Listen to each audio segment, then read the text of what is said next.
తెలంగాణ ప్రభుత్వం నిర్వహించే wines tenders లో ఆరెకటికలకు 30% రిజర్వేషన్స్ కల్పించాలని ఆరెకటిక అభివృద్ధి సంఘం రాష్ట్ర అధ్యక్షులు అశోక్ దాదా డిమాండ్ చేశారు. 30% రిజర్వేషన్స్ కల్పిస్తామని చెప్పి గత ప్రభుత్వం మోసం చేసిందని ఆరోపించారు.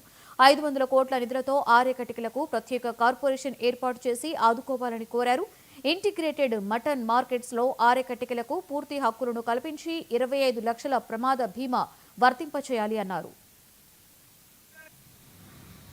ఉద్యమాల సమయం ఇదే, ఉద్యమించే సమయం ఇదే. దాదలారా బాయలారా 2021 బాగా గుర్తుపెట్టుకోండి. 2021లో జరిగినటువంటి వైన్స్ టెండర్ల రిజర్వేషన్లలో గత ప్రభుత్వం మనకు అన్యాయం చేసింది.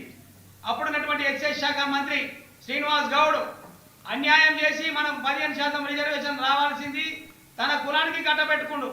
30% ప్రత్యేకంగా ఇచ్చినటువంటి కేసీఆర్ ఇచ్చినటువంటి రిజర్వేషన్లలో 15% వారి కులానికి, 10% ఎస్సీలకు, 5% ఎస్టీలకు ఇచ్చి మనం వాళ్ళ ఇల్లు ముట్టడించి వాళ్ళకు కనువిప్పు చేసినా కూడా ఆయన అన్నా ఖచ్చితంగా ఇస్తాను మీకు అని చెప్పి 2023లో ఇస్తానని చెప్పి 2023లో కూడా మనకు చేయించిండు.